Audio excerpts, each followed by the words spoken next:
ऊर्जा, सत्य की शक्ति।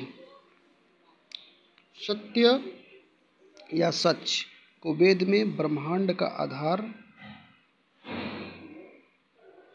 बताया गया है। मुंडक उपनिषद में वर्णित भारत का आदर्श वाक्य सत्यमेव जयते सबसे पवित्र माना गया है।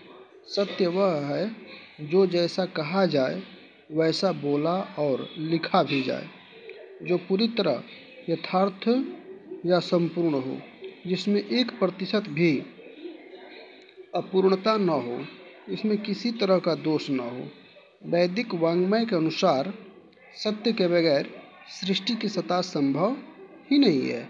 सत्य को ईश्वर और ईश्वर को सत्य कहा गया है। वेद में सत्य और रीत दोनों की महत्ता बताई गई है। ब्रह्मांड का आधार सत्य है तो वो रीत ब्रह्मांड का नियम है। सृष्टि आधार और नियम के बगैर आगे नहीं बढ़ सकती है।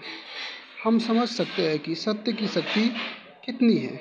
स्वाभाविक है कि जो सारे ब्रह्मांड का आधार हो वही सर्वोच्च शक्ति है। ब्रह्मांड में जितने ग्रह उपग्रह है सबका अस्तित्व और स्वभाव सत्य से ही निर्धारित होता है। सत्य का गुण विज्ञान है, इसलिए विज्ञान 100% सत्य होता है।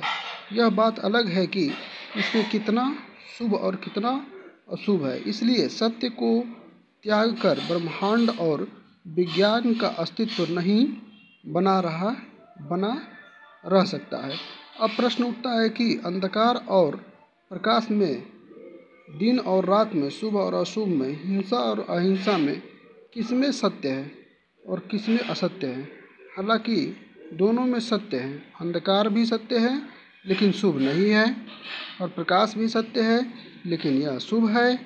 शुभ के साथ जो लाभ प्राप्त होता है वही सच्चा सुख देने वाला है। इसलिए एक साथ शुभ लाभ लिखा जाता है। हमारा विकास सच्चा होने के साथ शुभ भी होना चाहिए, अन्यथा ऐसा विकास निरर्थक होगा। शुभ से संसार में शुभता बढ़ती है और अशुभ से अशुभता। अशुभ सत्य नहीं है, इसलिए सत्य की विजय के लिए ही प्रयत्न करते रहना चाहिए। जब तक विश्व में सत्य की प्रतिष्ठा हर जगह नहीं होगी तब तक समाज में नियम यानी रीत से रहित रहेगा। Thanks for watching.